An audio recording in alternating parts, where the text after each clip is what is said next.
The medal in the bin. We don't honor trash. Just put it in the bin. That's what Deputy Director Carl Whitmore said loud enough for everyone at Gate C3 to hear as he tipped a battered metal case onto the cold TSA conveyor. A purple heart clinked onto the plastic tray like loose change. The bronze star followed, dull with age, but still gleaming with weight. One last piece, an Air Force Pararescue crest, handmade in Somalia, slipped from the edge and rolled to the floor. It stopped by a child's sneaker. No one moved. Everett Langdon, 84, slowly lowered himself with a grunt, his knee cracking audibly to retrieve it. No one helped him up. Pause. Now, before we go further, if you've ever seen something like this happen to someone who deserved more, I want you to comment, "This should never happen again." Or if this man reminds you of someone you love, someone who carried their silence like a uniform, say their name below. Because what happened next changed everything. The airport was Jackson Medgar Wiley Evers International in Mississippi. It was just after 6 a.m. The sun wasn't fully up. The concourse buzzed with wheels on tile voices over coffee cups and the occasional boarding call muffled by bad speakers. And Everett stood in the TSA line wearing a faded olive bomber jacket, black boots polished from memory, not habit, and a cap with the Pararescue emblem stitched above the words, "that others may live." He carried nothing but a military duffel, a paper boarding pass, and that metal case. Whitmore, who was conducting an unannounced inspection that morning, caught sight of Everett as he stepped forward at the scanner. The line behind him paused as the box went through. "What's this?" Whitmore asked, not kindly. "Military medals. For a memorial," Everett said. Whitmore didn't nod. He didn't even look at the man, just waved his hand, and the box was cracked open. Whitmore stared a moment, then smirked. Sentimental clutter. He turned it over and dumped the contents. No gloves, no respect. Medals, ribbons, badges. They slid into a TSA tray like they belonged at a pawn shop. One agent chuckled. Another turned away, embarrassed. But Whitmore added if he cared that much, maybe he should have stayed in the war. That was the sentence. It didn't just sting, it scorched. Because no one said anything. No one objected. They just watched. A few seats away, Maddie Ryan, a 32-year-old freelance photojournalist, watched it all unfold. She wasn't looking for a story, but something in the way Everett bent to pick up that crest, it hit her. The old man didn't argue, he didn't defend himself, he just picked up the medal like it still meant something, like he still did. She pulled out her phone and began filming, not for views, not yet, just because something in her said, "You might need this." Whitmore ordered the case resealed with bright TSA inspection tape, then handed it back like it was nothing more than a sandwich bag. Everett took it in both hands, holding it close as if touching it gently might undo what just happened. He limped to the row of cold metal seats near Gate C3 alone. He didn't sit right away. He just stood there for a moment, looking out the window. A plane was taxiing. Not his. Then he sat down. The case rested on his lap like a folded flag. No one apologized. No one came back. No one helped, because in their eyes he was just another old man. A toddler toddled forward from a nearby family. He reached for the medal still on the floor, but his mother gently pulled him back. "Don't touch that baby, it's dirty." It wasn't dirt, it was tarnish, time, service, memory. Everett picked up the crest, gently. He didn't speak. He didn't look around. He just wiped it with the edge of his sleeve and placed it carefully back in the box. Then he adjusted the sealed TSA tape, crossing his name like an insult. Back at the checkpoint, Whitmore chuckled. "We're not running a museum. He's lucky we didn't bin it for good." One of the junior agents glanced toward Everett, then looked away. Maddie walked past. Slowly, heart pounding, she stopped 2 rows down, watched him. No phone, no call, no reaction. just silence. She reached into her jacket and pulled out a card, folded it once, wrote something inside. She walked over, paused, then slid the folded note under his hand without a word. He glanced at it. 3 words, "You shouldn't be alone." He looked up at her and their eyes met. Just for a second. Then she walked away. Back at her gate, she pulled out her phone, opened her contacts, tapped one name. She didn't say hello. She didn't explain. She just said, "He's here. Gate C3, now." Then she pressed send.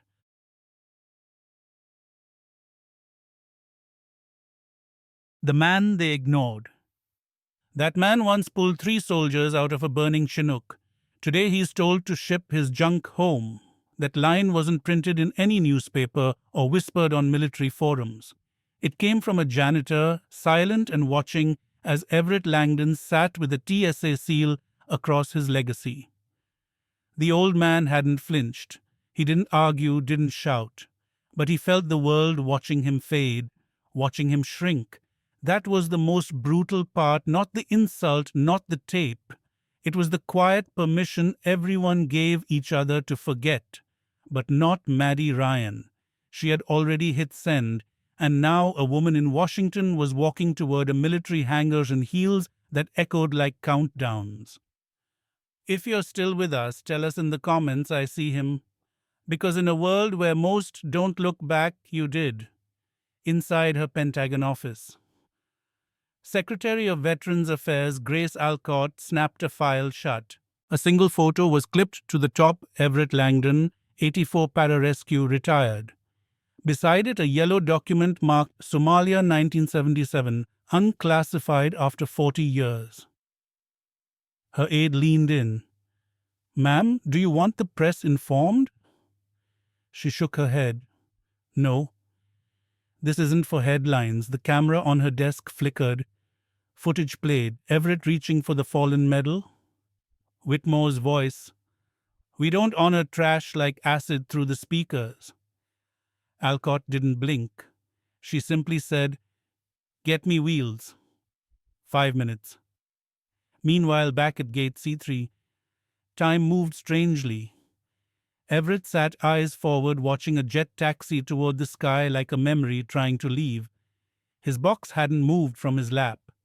His name, scrawled decades ago into the steel, was now half covered by TSA inspection stickers. His hands, veined and sunburnt, rested on top like they were holding in something fragile. Not medals. Maybe grief. Maybe silence. Passengers nearby didn't speak. A man adjusted his tie. A mother hushed her child. No one knew what to say, so they said nothing. But Maddie Ryan wasn't silent.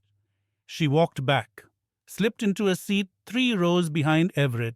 She wasn't filming now. She was watching with both eyes wide open, the way people only watch when they've realized something sacred just got violated. Suddenly, a child's voice broke through. "Mom, is he famous?" The mother paused. Then quietly, "He used to be." "No, he still is." Across the airport, Carl Whitmore reviewed footage from earlier that morning. He had pulled it up on the central TSA security server, watching himself dump the medals, watching Everett bend over. "Doesn't look good," said his junior officer, trying to sound casual. Whitmore scoffed. "The airport isn't a museum. Sentimentality doesn't override protocol."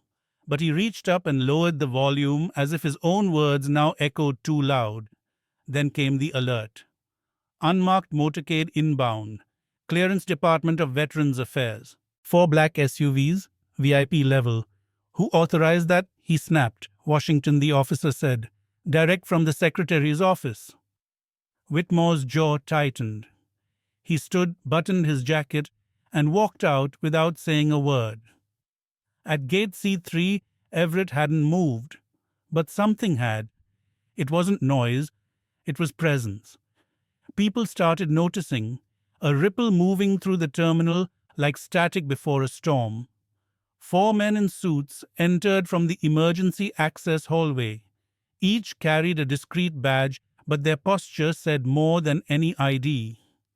They didn't speak. They simply nodded to Maddie, who stood. Then came the plane. Not Everett's flight. This was a government jet. It rolled to a silent stop on the tarmac. No announcement, no gate listed. But its shadow stretched across the windows of gate C3. Maddie whispered, "He's here," and Everett, he felt it before he saw it. The air changed. His spine, battered by years and impact, straightened slightly. From the end of the concourse, Grace Alcott appeared. No entourage, no press, just her. In full regulation, black, her chest adorned only with a small gold pin, an eagle atop a folded flag. She walked with the rhythm of someone who'd spent her entire career stepping over battlefield ghosts. One TSA agent stepped aside. Another tried to call it in, but was stopped by a glance from her security detail. She passed by Whitmore. He straightened. "Ma'am, this is a secured checkpoint?" She didn't look at him, only said without breaking stride, "You'll speak when asked." And then she reached Everett. He didn't rise, he didn't salute, not yet. She removed her hat, placed it over her heart, and whispered, "Sergeant Langdon." His eyes met hers. No salute exchanged, not yet, just memory, recognition.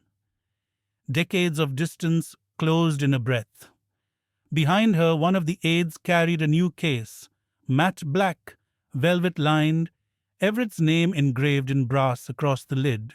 She took the TSA sealed box from his hands, carefully peeled the tape away, opened it. One by one, she lifted the medals, touched them lightly, then placed them into the new case.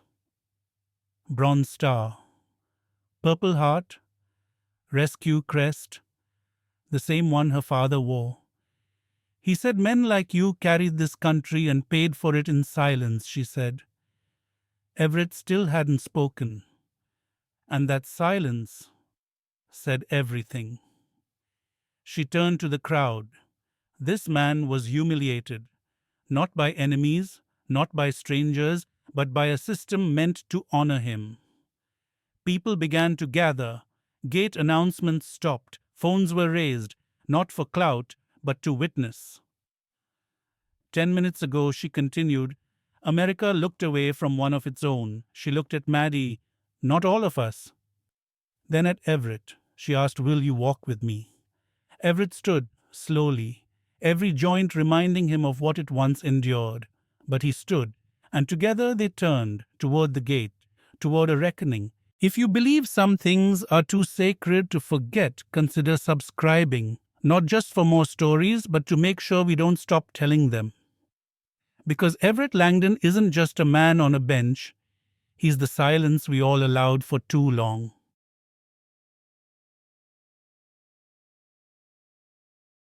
The General in Black. Nobody moved. Then the doors parted and Justice walked in wearing stars. The moment Everett Langdon took her arm, the world tilted. Not in sound, not in light, in gravity. Every eye in Terminal C turned toward them. Phones lifted without words.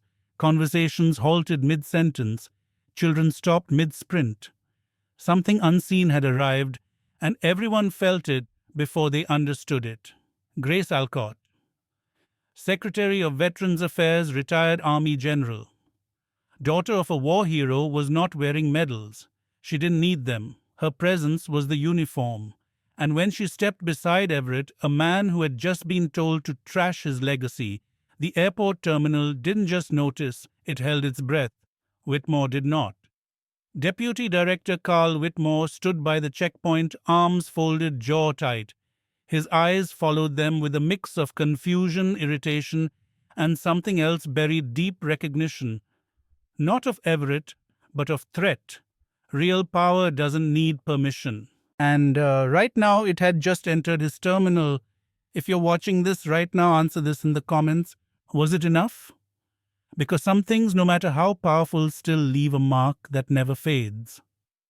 Grace moved with Everett toward the podium at Gate C3, where a quiet stewardess had abandoned the gate microphone, sensing that something sacred was about to unfold. They didn't need it. Alcott didn't raise her voice. She didn't have to. She turned slightly and said clear enough for every soul in the room to hear, 10 minutes ago, this man was told his life's service was worth less than a carry-on. No one replied. Not a breath, not a cough. She opened the black case in front of her and removed the Pararescue crest. She held it with both hands, thumb gently brushing the edge. This crest has been carried across jungle canopies, frozen mountain passes, and the inside of a burning Chinook helicopter in Somalia. I know that because my father wore this exact one. And he told me the man who saved his life was someone he never forgot. She turned to Everett. My father never told me his name, then to the crowd, until today. Gasps rippled across the space, not dramatic, not staged, just truth arriving late. Alcott looked back at Everett, eyes glinting. I wish he were alive to stand here now, Sergeant Langdon, but I promise you he's watching. Everett's lips tightened, but he didn't cry. He never had, not at funerals, not when the letters came. But something in his hand shifted just a twitch. A movement you only make when a piece of pain finally has permission to rise. Back at the checkpoint, Whitmore stepped forward. This is not protocol, he said louder than necessary. This terminal is not for ceremonies. The temperature in the room shifted. Alcott's eyes locked on him. Calm. Still. I didn't ask for protocol. I asked for decency. He hesitated. You're out of line, ma'am. She stepped forward, slow and certain. You dumped his medals into a plastic tray. You laughed. You called them clutter. That man saved 11 lives in one operation. How many have you saved, Deputy Director? Silence. She took a step closer. Tell this terminal right now what you saw when you looked at him. Whitmore's mouth opened, closed, then opened again. I saw a man holding up a line. The audience didn't boo, didn't heckle. They stared. They watched a man bury himself in real time. Alcott nodded once as if she expected nothing more. That's why you don't wear a uniform. You don't carry memory. You carry convenience. Then she turned. But she wasn't done. Mr. Whitmore is being relieved of duty as of this moment. TSA leadership has been notified. You may return to your office and begin packing. No one clapped, no one cheered, because this wasn't a performance, it was a reckoning. A Marine officer appeared beside Whitmore. No words, just presence. The kind that makes people move. Whitmore looked around as if searching for an escape that didn't exist. Then he looked at Everett, and that's when the shame hit. Because Everett, the man he humiliated, the man he mocked, was standing straight, proud, unyielding, and not once had Everett said a word. That silence. That was louder than any reprimand. As Whitmore was escorted out, Grace turned back to the crowd.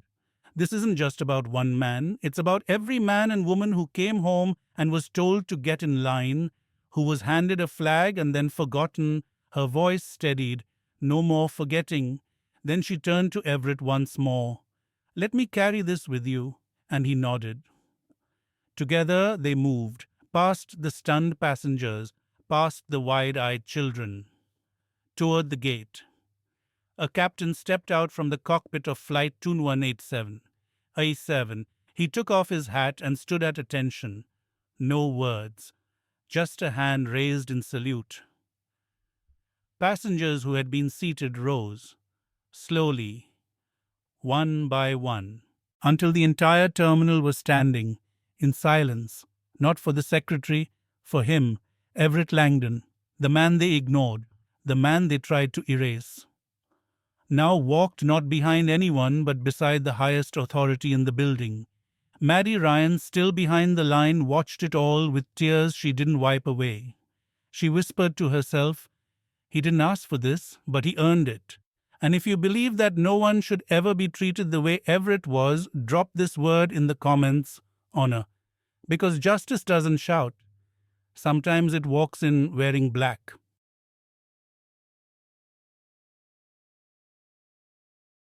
The walk of recognition. The crowd parted like water. Everett didn't look left. He didn't need to. When Everett Langdon took that first step beside Secretary Alcott, it wasn't just a walk. It was a procession, a silent, reverent movement through a world that had once forgotten him. But today no one looked away, no one checked their phones, no one dared to breathe too loud. This wasn't a parade, it wasn't planned, but it became sacred. His boots hit the floor with quiet precision, steady, measured. Every limp carried years, every shuffle carried ghosts. He didn't look around for approval, he didn't need it, because now they saw him, finally. Children stood on tiptoe. One boy clutched a toy soldier in his fist and asked, "Mom, is he a real one?" His mother knelt beside him and whispered, "Yes, the kind that don't brag." Behind Everett, two Marines followed in silence. One held the new medal case gleaming in the morning light pouring through the tall airport windows. Inside the Bronze Star, the Purple Heart, the rescue crest from Somalia. Symbols that had once been dropped like garbage into a TSA bin were now carried like relics. The TSA agents who had watched from afar now stood frozen, no longer smug, just still. Whitmore was gone. The silence he left behind was filled with something heavier than shame.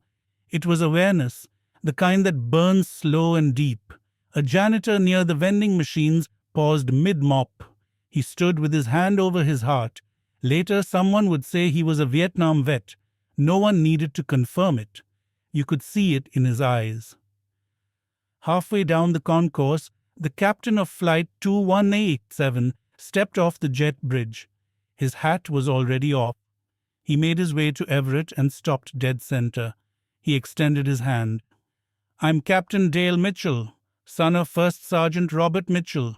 You served with him, sir?" "In 73. Everett blinked. He hadn't heard that name in decades. "Your father," he said slowly, "took shrapnel for me in Mogadishu." The captain's voice cracked. "He said you dragged him back. Everyone else ran." Everett said nothing, just gave a single nod and squeezed the man's hand once firmly. Then he moved on. It was never about being remembered, but being remembered for the right things that mattered. Now, if you believe this walk meant more than medals, write one word in the comments: respect. Because that's what this is. Not ceremony, not performance, just earned respect finally returned. As they approached the gate, Maddie Ryan stepped out from the side. She didn't speak, she didn't wave. Instead, she pulled something from her coat pocket. It was the crumpled piece of TSA inspection tape she had picked off the floor after Whitmore left. She walked up to Everett, offered it to him, and said, "This should never touch you again." He looked at it, then gently closed her hand around it. "Keep it," he said. "So you remember." She swallowed hard. "Would you mind if I shared this story?" she asked. He paused. "As long as it's not about me." "Then who's it about?" she asked softly. He looked at the little boy with the toy soldier, at the janitor, at the captain still standing tall behind them. "All of them," he said, "and the ones who didn't make it to walk." That's when the entire terminal stood. Every passenger, every crew member, every worker, from food court attendants to airline supervisors, a slow, solemn wave of people rising not by cue but by conscience. Someone began to clap. Just one, then another, and it spread, not like a cheer, but like thunder rolling gently across mountains. A recognition not of a man's name, but of his silence, a man who never asked to be honored, and yet now honor bowed to him. Then something even more unexpected happened. A young boy, the one with the toy soldier, broke from his mother's hand and ran forward. Security stiffened, but Everett simply turned to meet him. The boy stopped short, looked up. "Are you a hero?" Everett crouched slowly, bones protesting, breathing deep. "I served," he said. "That's all." The boy pulled something from his jacket, a patch, old frayed. This was my grandpa's. He died before I was born. Can you take it? Everett took the patch in both hands, stared at it, then looked the boy in the eye. You hold on to it, so he walks with you. He placed it back in the boy's hand and gave a small salute. The crowd didn't cheer. They wept. Grace Alcott leaned in close and whispered, "The plane's ready." Everett nodded once. "Then let's go." As they reached the jet bridge, one final surprise waited. The crew had cleared first class. Every seat. But Everett shook his head. "I'll sit in the back. I've always liked to watch where we've been." The crew didn't argue. And as he turned to board, he looked back one last time. Not to wave, not for recognition, but because he had carried memory alone for so long, and now finally others carried it with him. Do you think the world needs more moments like this? Then say it in the comments. Never again alone, because Everett Langdon walked alone for 40 years. Not anymore.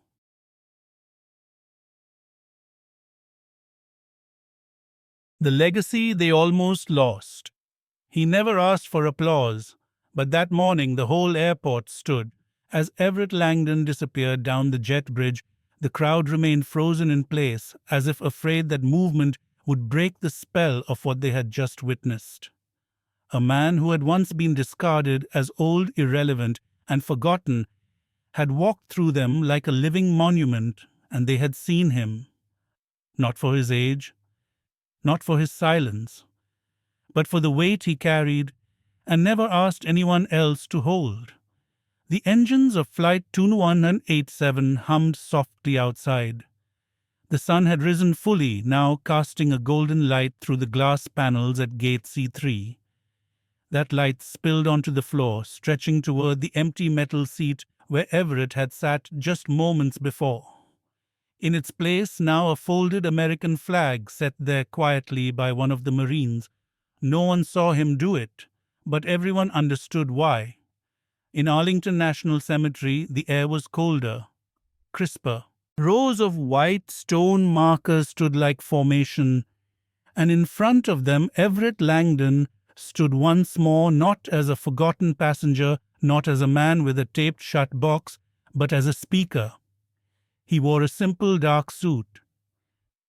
His medals, newly restored and framed, were placed beside the podium on a wooden easel. His voice, low and gravelly, barely needed a microphone. "I didn't come to be honored," he said. "I came to honor them." He gestured toward the rows of names behind him. "I carried their memories quietly for decades. I never thought anyone else would, but today you did." There was no clapping, just silence, the kind that says everything. In the front row sat Secretary Grace Alcott, her hands folded, face still. Next to her, Maddie Ryan, who now held a camera not to publish but to preserve. And beside Maddie, the young boy with the toy soldier. He held it against his chest the entire time. After the speech, Everett stepped away from the podium and approached a young corporal standing nearby, straight-backed and stiff with nerves. "You ever been in combat?" Everett asked gently. "No, sir." "You train like you have?" "Yes, sir." Everett handed him the medal case. "Then keep this. You'll need to carry it someday." The young man hesitated. "I can't take this." Everett placed a hand on his shoulder. "You're not taking it. You're continuing it." And with that he walked away, slowly, deliberately.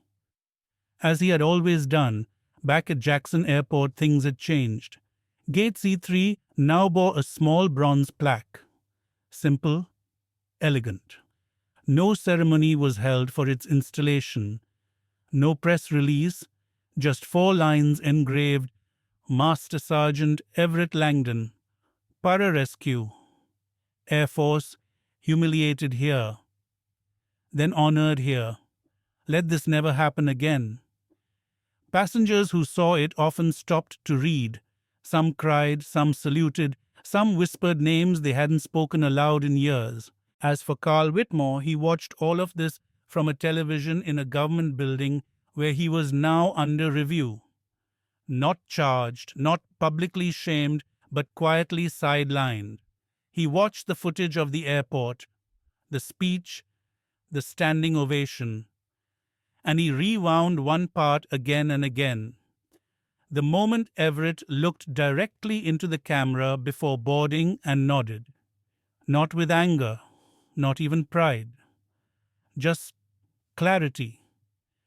It was the kind of look that made you wonder who you'd become and whether it was too late to change. Whitmore turned off the screen, sat in silence. That was his punishment, and maybe his beginning. As for Maddie, she did publish the story, but not as breaking news, not as outrage. As remembrance, her headline was 5 words. He didn't need a parade. The article went viral. Veterans across the country shared it with the comment, "This is my dad, this is my brother, this is who we forgot." Airports began reviewing their policies on handling military items. A quiet reform began to spread. No campaign, no slogans, just action. One night, Maddie received a package. No note. Just a piece of folded TSA tape carefully placed in a small wooden box. Inside, a photo. Young Everett in full uniform pulling a wounded man from a wrecked helicopter in Somalia. It wasn't blurry. It wasn't staged. It was real. She framed it, hung it above her desk. Next to it, she wrote, "You don't salute medals. You salute the man who never asked you to." If this story moved you, if you've ever watched someone you love carry their silence like armor, please comment, "We see you now, because we must." We live in a world where it's easy to look away, to scroll past, to forget that the quiet ones often carry the heaviest burdens. But not today, not Everett Langdon. He walked into that airport as a ghost and walked out as a living legacy. So let me ask you, how many Everetts do we pass by each day without seeing? And what would happen if just once we stopped, looked, and said, "I remember you"? If you believe no veteran should ever be humiliated for what they gave this country, then share this story. Let it echo. Let it matter. And if this made you feel something, anything, type the words "never invisible again." Because silence forgot him. But your voice can make sure no one else is lost in the shadows. Subscribe. Stand with them. Be the one who sees, end of story, but not the end of what we owe.